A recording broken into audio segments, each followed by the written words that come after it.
Hello, everybody, and welcome to the 14th episode of 15th. Podcast Period. 15th? I don't know what episode we're on anymore. Episode 15. of Podcast Period. 15. I said 15. You said Jeez. 14. The internet's stupidest podcast. God. Can't even get out the intro without you correcting me. My name is Ben, and with me today, unfortunately, is my co-host David.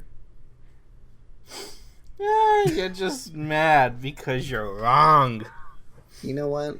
I labeled my notes episode 14, so that's what this is. It's episode 14. Oh, no, I didn't. I labeled it episode 15. Oh, my God. Okay, then. Thank you very much. You wanna do that again? No. I don't apologize. You don't deserve any apologies. I didn't say I deserved an apology. I just said you were stupid. Well, I mean, touche, my friend, touche. Works with the podcast, right? Exactly. You can't be on the internet's stupidest podcast if you're not somewhat stupid yourself. Let's be honest. That's why I have you on here. Oh, you're so kind. So kind. Don't mess with okay. the editor-in-chief. Oh, please, whatever. All right, so this week we've got a few articles, a few discussion topics. As usual, we didn't watch a movie this week because we had like zero time to prepare. Not that we prepare anything in advance anyway, but you know what I'm saying. So a question I thought of like right before the show actually that I really wanted to ask, because this happened a lot to me when I was a kid. There was a whole bunch of stuff that I couldn't watch when I was a kid that I ended up watching when I was an adult, I should say. So what show and or movie did you miss out on during childhood but later watched and loved as an adult? Oh, honestly, probably nothing. No? Mostly because I really wasn't anything that was like per se restricted that I actually wanted to watch. Mm-hmm. And there isn't anything that I've watched now because of that. So, like, sure, there'd be things that I wouldn't have been interested in as a kid that I am as an adult. That, sure, I would have missed out as a child if I actually wanted to watch it, but nothing like that ever came up. Like, there wasn't, like, a genre or anything that I couldn't watch, like, horror movies or something with witchcraft or something that some parents kind of frown upon or anything like that. That's the thing with my parents. They were one of those not to say I don't love my parents, and I understand why they did it, but there was a whole bunch of stuff that we couldn't watch, like anything with like magic or whatever. That was a no-go. So Harry Potter was out, along with like Avatar and any of those weird like cartoon shows, which Avatar: The Last Airbender is one of my answers to this question. This is a show that I binge watched within like a week when I got older. It is amazing. Have you seen Avatar: The Last Airbender? Oh God, no! I loved it. Absolutely loved it. My dad liked it. It was such a good show. I need to watch through Legend of Korra too. I tried to watch like the first season of it. I couldn't really get into it as much as I did. It's not as good. Avatar. Yeah, it's not as good. I gave up. I think it was the second season that I pretty much gave up. I mean, I had such high hopes for it, and it never panned out like Avatar did. Yeah, that's. I still want to go back and watch it just to watch it, but it's not as good as Avatar is in my eyes. No. So even though the whole Harry Potter thing was the case, I actually ended up like watching like the first 3 movies of Harry Potter recently with Nicole, my wife, for those of you who don't know. They were okay. I'm not gonna say they were like the best movies ever, because they were not, definitely. But I don't know. I just couldn't get super into it. They weren't. I don't know. They were all right. See, that. I'm the opposite way. The whole Harry Potter thing. My parents didn't get it. Well, I think my dad liked it. Mm-hmm. My mom could care less. Yeah. But Grandma was the one that really tried to get me to watch that. And I don't know. I've never been a big Harry Potter fan. It just doesn't interest me.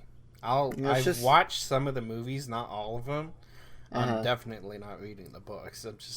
I'm not that big into it. It's not happening. Yeah, I couldn't do it. And there was a period, like right after I moved up to Tennessee. This is like right after I turned 18 and right after I got my first job too. So there was a period of time where I was watching like all of the like 80s and 70s action movies that I had heard about but never seen. Like I saw Predator, I saw Alien and Aliens, and there was a few other ones that I ended up buying and watching then too. And those are movies that I've all loved. Alien is great. Aliens is great, but in a different way, because it's kind of its own. It's not its own genre, but it's a different genre than Alien. And then Predator is just, Arnold Schwarzenegger. Yeah, that's good. It's good. So I'm not really surprised, knowing your parents, that there wasn't really anything off limits. But yeah, I mean, I'm not going to say there wasn't going to be anything that would have been off limits, but anything that would have been like okay, anything that would have been age appropriate. Yeah. Would have been, if it was strictly age inappropriate based on like sex or other things like that. Okay, it may have been a no-no. But I wasn't into things like that anyway, so it didn't really matter. Everything else, I didn't have a very sheltered childhood when it came to stuff like that. They could care less for the most part. Figures, yeah. That's like I said, that's kind of where you and I differ as far as our childhoods with our parents go. Yeah, you were like a lot I said, more sheltered. Nothing against my parents, but I was very, very, very sheltered as a kid. Yeah, so I gather. Yeah. That's how you end up with me as a friend. Yeah, you ruined me. I was ruined long before I met you. I was going to say, I didn't ruin you one bit. I think that was high school, my friend. Oh, yeah, you're probably not far off. Yeah, exactly. Okay, so what did you end up bringing to the table there, David? Well, okay, so a follow-up to the childhood question of yours.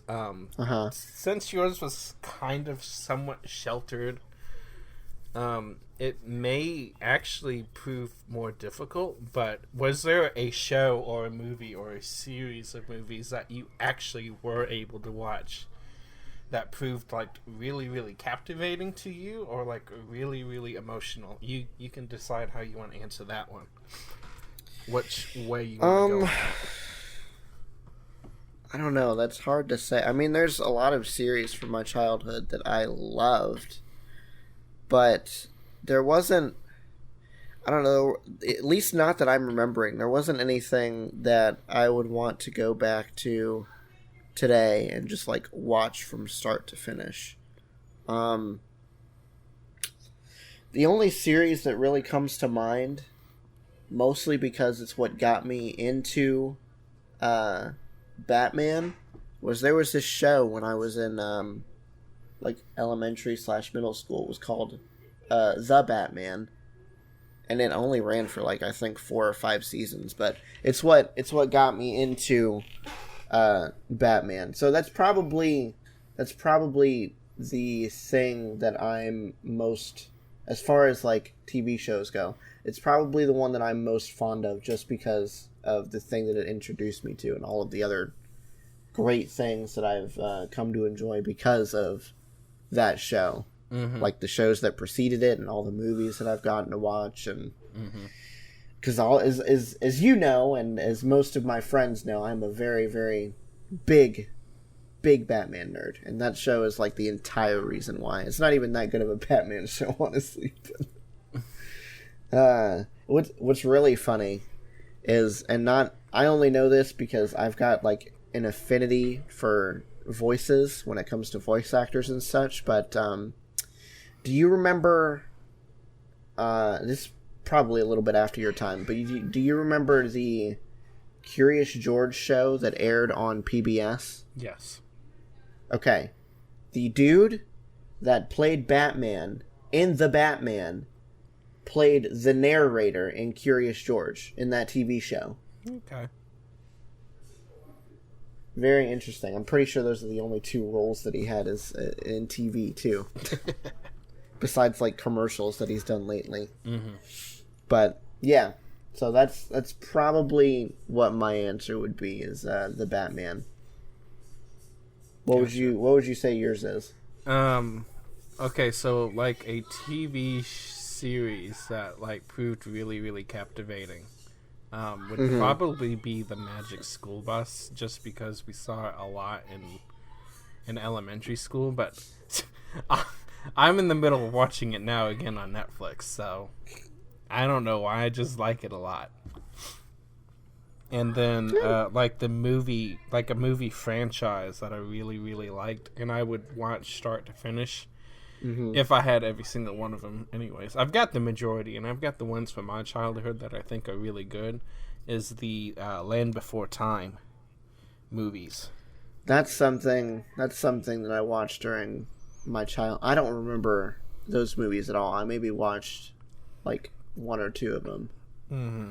I want to go back and rewatch them. Yeah, no, those movies tug at my they're good, but yeah, that's something that I need to go back and rewatch that I didn't necessarily miss out on. I just don't remember at all. Mm-hmm.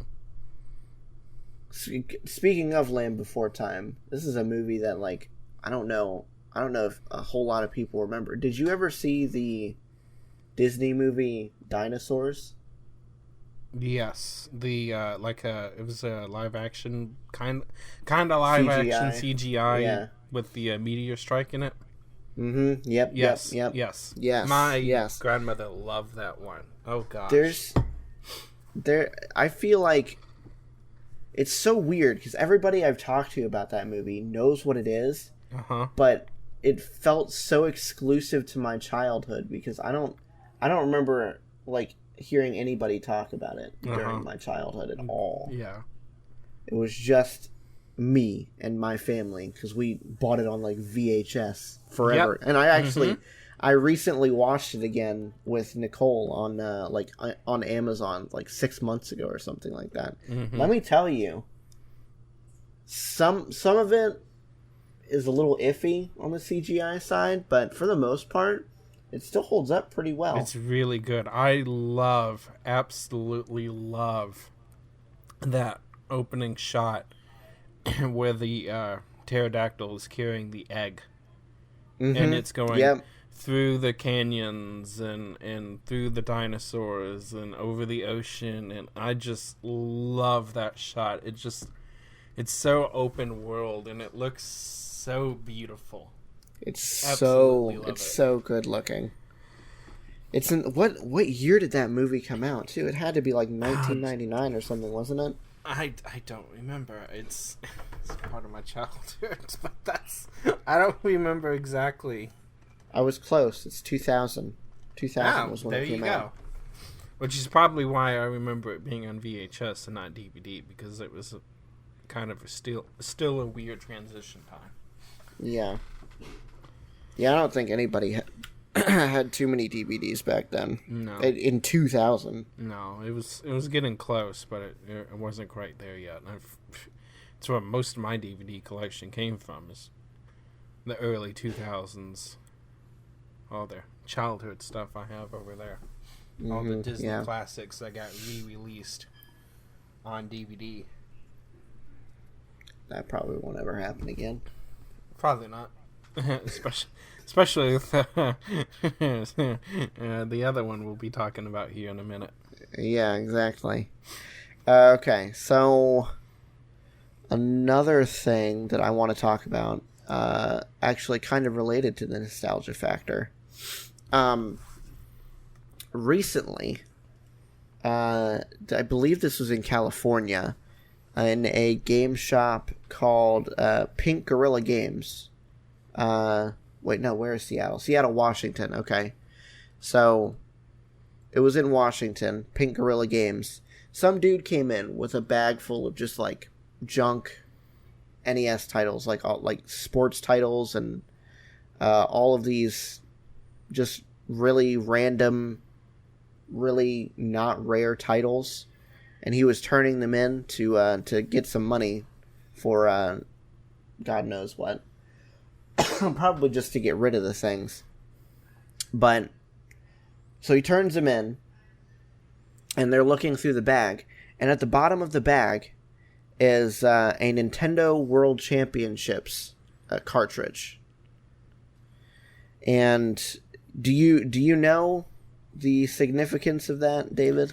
Absolutely not. I'm trying to look at this, and I'm like, I'm okay. confused, so explain it. So the basic gist is, in 1990, Nintendo had a games competition. It was like a national thing, where you would compete with all of these other people to get the best times in a championship. And I can't remember exactly what the person won or whatever, but the cartridge used during the tournament has become like a crazy collector's item, because obviously there's not a whole lot of them made. It's got what is it?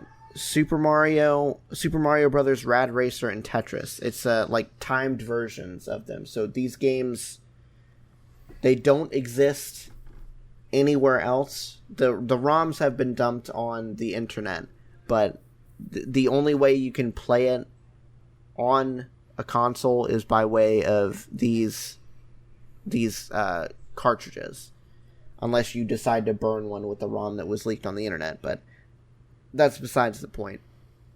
So that's most of the reason why this cartridge was sold to this game game store for $13,000. It's ridiculous. Yeah. Like I said, there's not that many of them made, because all they used them for was this competition that Nintendo did in like 1990 or whatever. Now there is another version of this cartridge. It's a gold version of it that was given out as prizes in Nintendo Power around the same time, I believe. And I'm pretty sure those are even more rare, but still, there's like maybe like 200 of these in the world or something like that. Oh no, this says the gray ones, there's approximately one of 90. Jeez. One of 90 that are still existing. So, yeah, $13,000 for an NES cartridge. Could you imagine? I mean, just, it's crazy that there's old stuff out there like that people have had hidden away in boxes and attics and basements, not knowing what they're sitting on, and it just randomly pops up like that, and it's like, holy cow, that piece of plastic is worth $13,000. Yeah, exactly. And this dude had no idea what it was, because he was just like, yeah, I don't know what this is. Mm-hmm. The game store was the one that offered him the $13,000. He wasn't coming in there like, hey, I know what this is. I want $13,000 for it. He just threw it for being honest. Yeah, exactly. It doesn't say how much they sold it for, but it was apparently, 1, sold that day, and 2, they made a profit on it. So I'm sure it was probably somewhere in the neighborhood of probably $15,000 to $20,000 that somebody paid for it. Oh, I have but no doubt.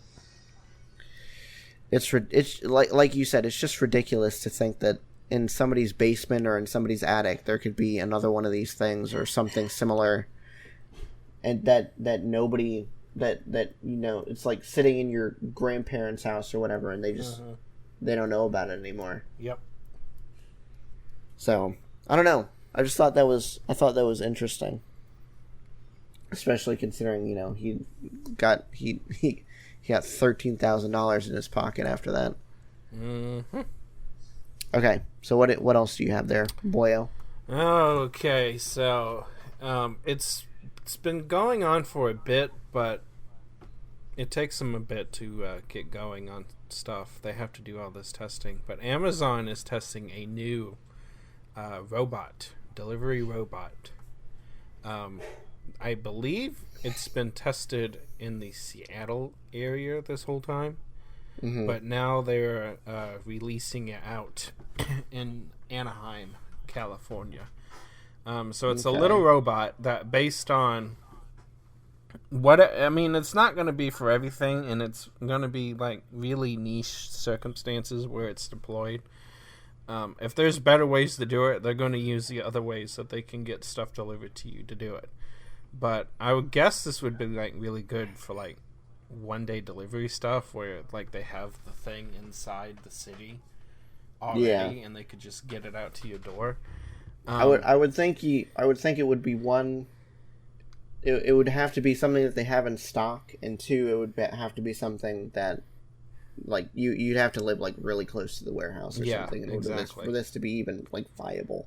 So it's like a 6-wheeled, like cooler sized delivery vehicle that completely does everything by itself as far as navigating the streets. It knows the layout of the streets, along with sensors and other, I'm assuming, video, radar, other GPS navigation, everything to help navigate. It's done completely autonomously. It has no interference whatsoever from human beings. They do have a human supervising this thing for now. But that's probably not a bad idea. Yeah, exactly. But it's just that person's there just to keep an eye on things. It's not controlling it in any way. It's not helping it out. It's just there to keep things from going astray. So, and hit the panic button if something goes wrong. Exactly. So yeah. Amazon's going to be driving little robots to your door. This is also apparently supposed to help pave way for their delivery of drones and stuff. Drone delivery coming next. So little first drone coming by to drop off your package. First they want you to leave a key for your Amazon delivery person or whatever. What was that? Was it like a camera that you could let people in with or something? I know I think one program, it's allowing, I want to say it was allowing them to like drop it off in like your doorway or something, and they could have like an access code to quickly put it inside the door. I think there's another version of this that also allows them to gain access to your trunk of your vehicle. Oh yeah. Yeah, so I'm not going to do either of those things anytime soon. They could leave it in there, and then they can just close it and be done with it. Yeah, I don't know. I don't know about that. No, it's the trunk. That one seems a little safer. It really depends, because there's some vehicles that the release for the seats is in the trunk of the car. So if you have access to the trunk, then you have access to the car. There's other vehicles where you have to get access from inside the car to fold down those seats. So those, it wouldn't maybe bother me as much as long as there wasn't things inside the trunk. Yeah. There's no way that there's an Amazon employee opening my front door to drop a package off. That's not happening for sure. You can count me out of that one, Amazon. Exactly. Shove it where the sun don't shine. Yeah, just stick it in the mailbox where everything else goes. I mean, they can't. They honestly, they can't even get that right. Most of the time, it just gets thrown on the front porch. And it's like, oh, okay. It's out in the woods. Why don't you just put a giant flag on it that says, "Here, neighborhood thief. Here's a package ready for you to steal." Yeah. Certainly am glad that's not happened here. Stupid. Oh, boy. Okay, so... what I've got next is the next iteration of AMD's EPYC CPUs, codename Rome. They're built on the new Zen 2 CPU cores. I believe at least the one that they're talking about is 64 cores, 128 threads. It supports a higher DDR4 clock rate than the old EPYC processors did, and it offers 128 PCIe 4.0 lanes, which has it's twice the bandwidth of PCIe 3.0. Not that we're not even close to saturating PCIe 3. So especially if you have a X16 slot. Yeah, exactly. It's not even close. Yeah. Oh boy. So it's just crazy how far AMD has come in the last few years. I don't remember if we talked about Ryzen 3000 at all on the podcast when that came out. We discussed the leaks before. Yeah, we didn't talk about it. Which, by the way, the leaks were pretty much spot on too. Exactly, yeah. If you guys didn't hear about that, AMD has basically caught up with Intel, and that's the first time anybody can say that in like the last decade or something like that. Good ever. They haven't been competitive since early Athlon days. As soon as Bulldozer launched and Intel ran off with Sandy Bridge and then Ivy Bridge, that was the beginning of the end for any competitiveness from AMD. Bulldozer sucked. Yeah, no. They ran on Bulldozer pretty much right up until Ryzen 2, didn't they? Yeah, I mean there was a refresh here and there, but it was it's all FX Bulldozer series stuff, and it all sucks. Yeah. So they've basically caught up, and it even shows in the new EPYC line, because I believe was it you telling me that Google and Apple were buying up the new EPYC CPUs or something like that? Well, the new or Google and Amazon or somebody. It was Oak Ridge National Laboratories is partnering with AMD and a third company that I can't remember off the Cray Supercomputing. That's who it is. Mm-hmm.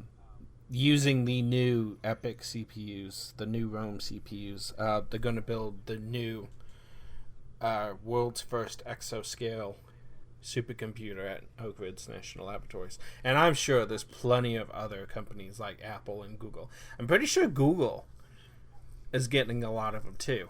I'm not sure about that wouldn't Apple, surprise me. Considering exactly where they're at right now, it would not surprise me if people started moving over to AMD. Because like we said, as of Ryzen 3000, AMD is pretty much neck and neck with Intel as far as clock speeds and IPS and everything goes. And they are way outpacing them in the core count and thread count. Yeah, I mean... and pricing. It doesn't take much to totally catch up and destroy what little bit of... Because there is a very slight IPC deficit for Ryzen 3000. Very, very slight compared to the latest Intel. Yeah. But when you're running server chips, you're not going to get the 5 gigahertz that you can on Intel's mainstream consumer processors. So I'm pretty sure the clock speed advantage of Intel is wiped away when you get down to server CPUs like this, because you can't run those that fast. Their core count, like you said, is just through the roof. There's no way Intel can outperform this. You just can't. Intel doesn't have anything close. How many? As far as how many cores are they saying Rome is going to have? The one in this article is there's a 64 core 128 thread. That's the EPIC 7742, and the EPIC 7502 is 32 core 64 thread. And that's one processor, one socket, versus what is Intel doing? Like 20 core. So the ones that they're testing, solutions? The ones that they're testing against are the 28 core 56 thread Xeon Platinum 8280 and the 20 core 40 thread Xeon Gold 6138. Basically, and they're doing dual socket implementations for all 4 SKUs when they're testing this. Okay. So Ryzen outperformed AMD in almost every test. There's one that I'm looking at right now. Outperformed Intel, you mean? Yeah. AMD outperformed Intel in almost every test. That's what I meant. Sorry. That's what I thought. And they're definitely outperforming Intel in price. So the 8280, which was the 28 core 56 thread, $10,000. Ouch. Do you want to guess what the 64 thread 128 core 64 core 128 thread EPIC processor is going for? I'm going to take a shot in the dark and say $2,000 to $3,000 tops. Oh, it's a little bit higher than that. It's $7,000. But that's competing against, again, the 8280. That's still a $3,000 price difference. Yeah. With more performance. Mm-hmm. And then the Gold 6138, which is the 20-core 40-thread processor, is priced comparatively to the 7502, which was the 32-core 64-thread. $100 less, and you get 24 more threads. Ouch. Yeah, exactly. Which is why AMD has beat Intel on pretty much every single test. There is not one. I don't think there is one case scenario that you can give to me right now besides best gaming CPU. There is not one scenario where I think you could tell me Intel is better than AMD as far as price to performance goes. You can't do it. Not anymore. As far as There's pure no way. performance, I think best gaming CPU is all they've got. And even that's a stretch because that 9900K is only going to get them so far if they don't get anything out soon. And again, you still have to consider the price, which as of today, what? For the 9900K, 30-40% more? What is it, $400 still?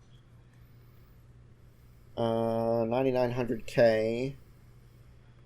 Where is it on Amazon? I'll look at Newegg. Newegg has it for $484.99. Oh, goodness. Keep in mind, this is, 8-core, 16-thread? Yep. Which, as of the new Ryzen 3, or new Ryzen 3 CPUs. What is that? Ryzen 3... 3700X would probably be your closest core count comparison. 3700X, 8-core, 16-thread, $329. Ouch. Yeah. Yeah. So about 30. That's about 30%, I think. Mm-hmm. Yeah. So like we're saying, there's almost no reason to go with Intel anymore unless you absolutely need the IPC advantage that Intel has, which isn't even that much anymore. We're not even talking 5-10% anymore. We're talking a couple of percentage points 90% of the time. I think 4%. Yeah, good exactly. Yeah. It's basically when when everything launched, as far as Ryzen 3000 goes, pretty much all of the tests between the two CPUs looked like they were like within margin of error, basically, as far as I could tell. There really wasn't anything that you could say, hands down, every single game. You can't do it. You could do it with the 9900K versus the 2700X. You could say almost every single game Intel would win. Mm-hmm. You cannot do that anymore. It is very game dependent. Half of them go to AMD, half of them go to Intel. Mm-hmm. It's a toss up. It really is, and that is. And even the games that do go to Intel, AMD is not far behind. Yeah, no, it's not like it's half the percentage. Yeah, exactly. It's neck and neck. Yeah, no, it's not even close anymore. Nope. If like we're saying, if you're in the market for a new gaming computer and you're considering anything except AMD, you are doing yourself and your wallet a disservice. Mm-hmm. It is absolutely ridiculous how far AMD has come in the last 3 years. Yep. 2017 Ryzen. Mm-hmm. I believe so. 2.5, yeah, 3 years. It was right after we both built our PCs. So yeah. Imagine we could have gotten on the Ryzen train so long ago and been and upgraded to Ryzen 3000. Yeah, no. Oh well. Yeah. What you gonna do?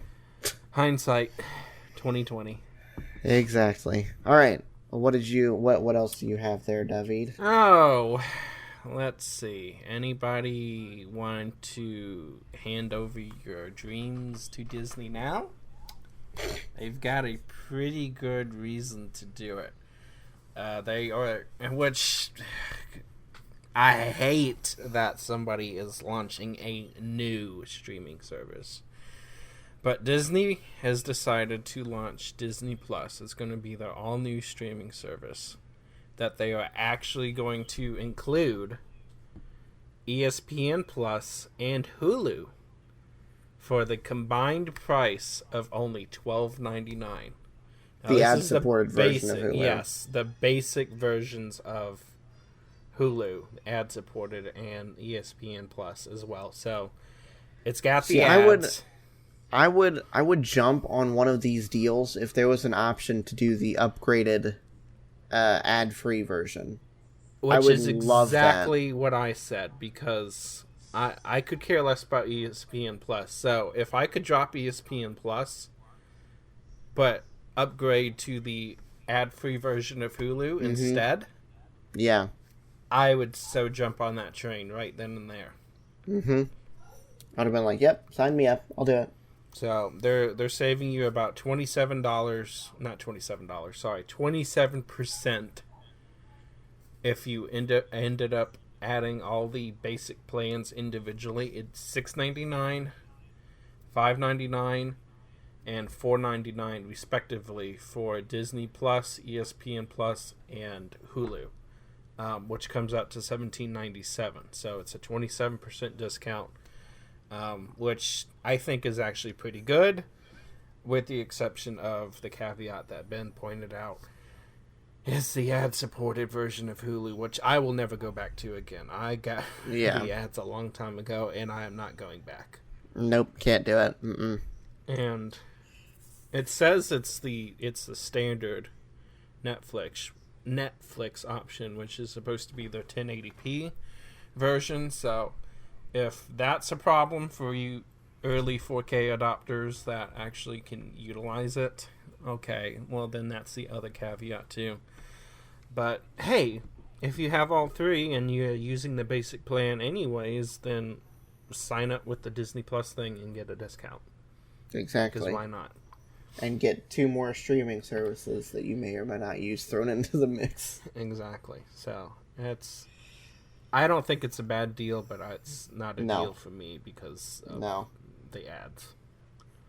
Like you said, if they did Disney Plus and the ad-free version of Hulu for that price, yep, I'd do it. Yep. Write that in there. Mm-hmm. Not even a hesitation. But alas, nobody wants to promote the ad-free version of Hulu. So sad. So. All the bundles that I've seen have been with the ad version of Hulu. Mm-hmm. So, $12.99 beats Netflix's 1080p, or it matches 1080p. So, poor Netflix. They're going to have to cut their. See, I don't see them doing it either. They've been just increasing it time and time again. Yeah, I know. I think what they need to do is drop the 4K premium plan. You just roll that into the... And then just roll that into... So you have basic Netflix, which is either leave it the one screen option that they have now in standard HD, which is only supposed to be 720p, or roll the full HD completely out and just replace it with the 4K option for the same price. Get rid of the 4K price premium. That way it's at least still price competitive, but it's giving you more for your money, because right now I don't see this not being an issue for them. I really don't. Yeah, exactly. Yeah, I think you're right. And this whole topic actually rolls pretty nicely into one that I wanted to talk about, which was the fact that everybody and their mother's brother is rolling out a streaming service now. Yeah, I was really disappointed. It's kind of ridiculous. When I heard Disney was going to do one, it's like, really? That means I have to have Netflix. I have to have Hulu. I mean, I don't have to, but it's freaking fragmenting into so many things now. It's like, oh Lord. I know. If you want to watch TV, then it's kind of hard pressed not to have all of the main streaming services nowadays. You know, like Netflix, Hulu, and Amazon. You could basically get everything there. But even as everybody starts making their own streaming services, it gets harder and more harder. and more stuff to that's hidden behind this extra paywall. Yeah. Which sucks, because there's a bunch of stuff that I'd like to watch that's like on CBS All Access or whatever, but I don't want to pay another like $7 for it or whatever. See, CBS was the first one that kind of broke the camel's back on me, because there's a lot of stuff that I like on CBS that, thank goodness, a lot of the older stuff that I like to watch is on Hulu. But Bull, I really love Bull. Totally forgot to set up the recording for this season so that I could catch it on the DVR, and just completely missed this season. You can't get anywhere unless you do CBS All Access. At least Disney stuff was on Netflix. They had all the Marvel movies coming out. They had all the latest Pixar movies coming out, and every once in a while they had an older gem hidden in there once in a while. Yeah. Now you can't even get that with Netflix, which honestly makes that's another hurt on Netflix's side. It makes that one even less tempting now. They're gonna need to up their original content game even more than they already have, because and stop canceling after 2 or 3 seasons. Really good shows. Yeah, exactly. Yeah, I get the reason why, but at the same time, if you don't have content to draw people in, even if it's content that only maybe a quarter of your subscribers are watching or whatever, maybe even less than that. Like, I don't know. It seems a little bit ridiculous that they cancel so many shows after like 1 or 2 seasons or whatever. And then the shows that they do keep on take like 2-year hiatuses, like with Stranger Things or whatever. God, I can't even remember when season 2 came out. It was a lot longer than it should have been before we got season 3. Season 3 should have been out last fall, and we didn't get it until this summer. Yeah. It took them so long to get it out that all the actors went through puberty. It's ridiculous. I have to say, as much as I hate the streaming service fragmenting that we've been talking about, there is one that I've paid for that I really enjoy, but that's just because of again, my love of Batman. There was a DC Universe streaming service that I pay for. That's got a bunch of a few original shows and a bunch of like the Batman movies that I like to watch, and it's kind of curbing my my movie collection addiction that I had for that series of movies, because they've had those movies rolling out like 1 or 2 a year for a few years now, and it was getting mighty expensive to buy one every time it came out, especially nowadays. But now I can watch them all, almost all of them, in perpetuity forever, and I don't have to pay for another DVD. Plus I get old shows and new shows and like all of the DC comics that I could want, which is for $8 a month. Perfect. It's the great thing about them, but it's getting to be to where that's getting expensive. That's the thing, though. See, I can understand it if it's for like some sort of niche thing. Like they have what is that streaming service called? It's for horror movies, but I can't remember the name of it right now off the top of my head. That's like the perfect example of a streaming service that isn't necessary, but at the same time it makes a lot of sense to have, along with, you know, like the DC one that I pay for, or any other like niche streaming service. But when you've got these content providers like CBS or Disney hiding content that you used to be able to find on other streaming services behind a paywall, then you're kind of cutting off your own foot there. I don't know. And not to say that even the DC Universe streaming service that I pay for, there was a couple of shows that were on Amazon Prime before that aren't on there now, but it's nowhere near where it was or where it is with like CBS, like with what you said, The Bowl and all that other stuff that's airing on CBS that's now behind this paywall. I don't know. Yeah. It seems a little bit ridiculous. We didn't need a CBS streaming service. We didn't need a Disney one. But we have them. It's great. So, streaming service fatigue right there. I'm going to get tired of hearing about it because everybody and their mother is going to have one, and it's going to be impossible to get everything you want. You know what we need to do, David? We need to start our own streaming service. The only thing that's going to be on it is this podcast. And everybody's going to pay for it because everybody listens to our podcast. $50 a month to access this podcast. Just imagine that dystopian future, guys. And now imagine a world where you could support the show for only $1 a month on our Patreon page. Hey. That's a nice ad read in there. Yeah, that's perfect. That's exactly where it's going to go, too. Anyway.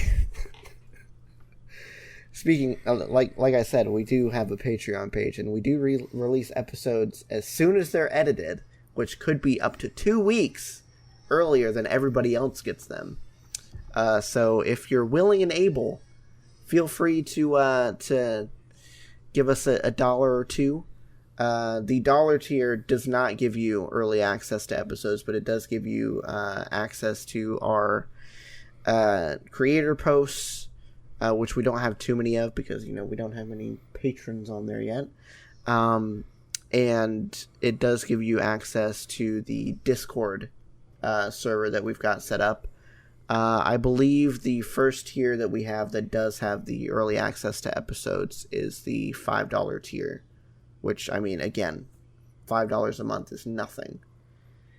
You spend $5 a month on Netflix, why can't you spend $5 a month on me? Come on. You spent $5 on that coffee at Starbucks this morning. Probably more. Exactly. We're worth a cup of coffee, right? if you got that vanilla chai latte with 6 shots of espresso, $7 out the door. Oh, goodness gracious. Anyway, now that we're done promoting our Patreon page, what else do you have, my friend? Well, I have a quick shout out because I was forced to promise that I would. Hello to my fellow garden center waterer Lee this morning, because that's what I got to do, and he was out there and he wanted a shout out. So there you go, Lee. You got your shout out. Wow. Yeah. Wow. What a hoe. Tell him he's a hoe. I'm telling him he's a hoe. You don't deserve a shout out, Lee. But I guess you're getting one anyway. You got one anyways. Because I don't care. Also, hi to Angie too, because you better be watching this and listening to this. So, sign up, Angie. I know you want to. That's right. $5 a month. Hey. You get an RSS feed too for the free or for the early access episode, so you can add it into your favorite podcast player. And you don't even have to worry about going to the Patreon page ever again to download episodes. It's great. Awesome. Anyway, let's keep going. So, something that I was actually wanting to hear from you, but you may not have an opinion on this, so I don't know how well this is going to go, but the JFK assassination. Mm-hmm. Is there a conspiracy theory behind it, or is Oswald the sole perpetrator? This isn't something that I've heard or researched too much about. Excuse me, but I don't know. It's definitely possible that there was a conspiracy with the JFK assassination. I mean, there's obviously been other, like, conspiracy theories that have been proven to be true. Like, I mean, we've had declassified documents about all kinds of stuff, including Area 51. So, I mean, it's entirely possible, but I haven't really looked a whole lot into it, so I couldn't give you my opinion as to whether there was more than one shooter or more than one conspirator. I don't know. There could be a conspiracy, but as to what that conspiracy is, I couldn't tell you. Okay. What have you heard as far as that goes? There is 100%, without absolute doubt, a conspiracy. Now, what the conspiracy is, I don't know. I don't want to say it's the government. It very well could have been the government. But Lee Harvey Oswald is not the gunman. I promise you that. There's absolutely no way. There's too much out there. And there's too much that they omitted from the official Warren report to not be a conspiracy. The whole investigation is shambles. There's too much evidence, firearm evidence, that does not line up trajectory-wise. And the timing doesn't work.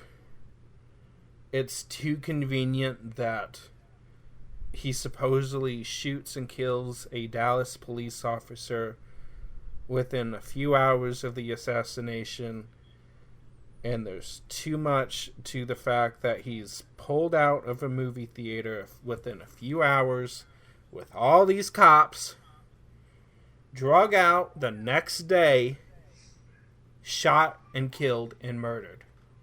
There's absolutely no way that is all a giant coincidence.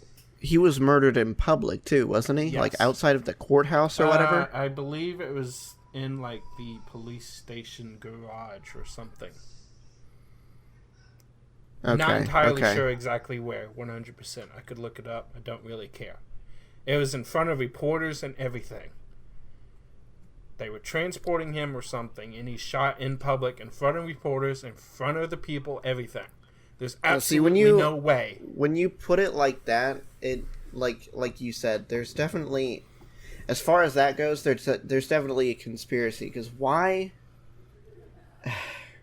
in the world would you not have enough protection on this guy that supposedly killed the president, as to, not have him be assassinated in the middle of your police garage or in the middle of the street or wherever he was? Exactly. And in front of all of these reporters that happen to be there because, they're wanting to report on the dude that supposedly killed the president. Mm-hmm. And, dead man can't talk, so... Yeah, no, he's dead on camera, so he's definitely dead. There's absolutely no way. Now, I'm not going to say he's not involved. I'm quite sure he probably is in some way, some form, connected somehow. Mm-hmm. He very well may have been a gunman. Not going to say he's not. Not going to say he was. There's no way he's the only one involved. And there's no way that there's only one shooter in that whole mess. It's just not possible. But who's to blame? Lord only knows. It very well could be the government had nothing to do with it. Or the government could have perpetrated the whole thing. Mm-hmm. Lord knows. We'll never find out. Just like no, not in our lifetime. Anything about Area 51. Until those lovely idiots find out in like 6 weeks' time. If they decide to raid, which again, September 20th, if you guys they're gonna Naruto run into the gates. Yeah, I'm not going. I'm gonna stay right here in my home. I'm gonna go and just sit at I'm gonna sit about 300 feet away with a pair of binoculars just to see what happens. I want to see all those idiots run in and then die instantly. Yeah, no, that's not gonna go well.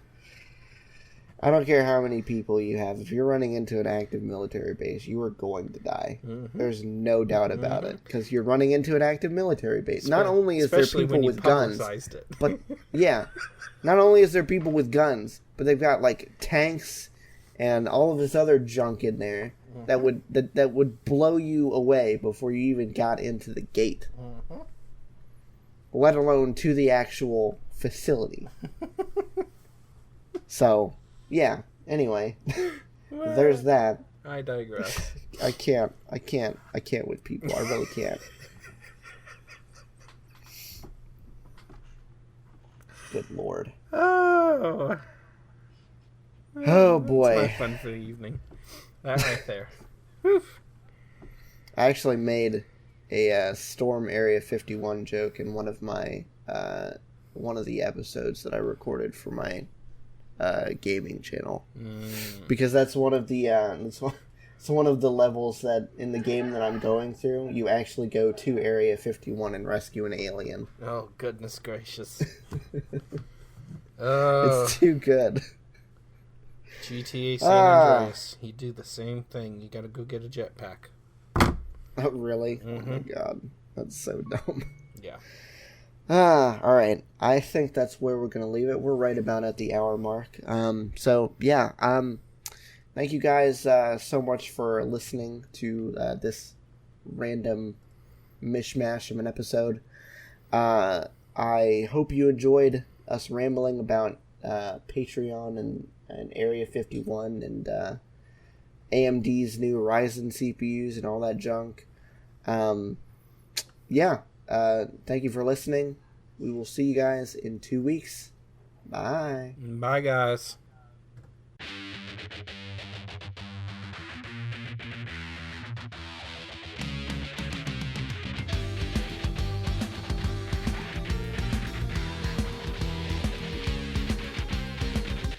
This episode of Podcast Period was produced and hosted by Ben, co-hosted and edited by David.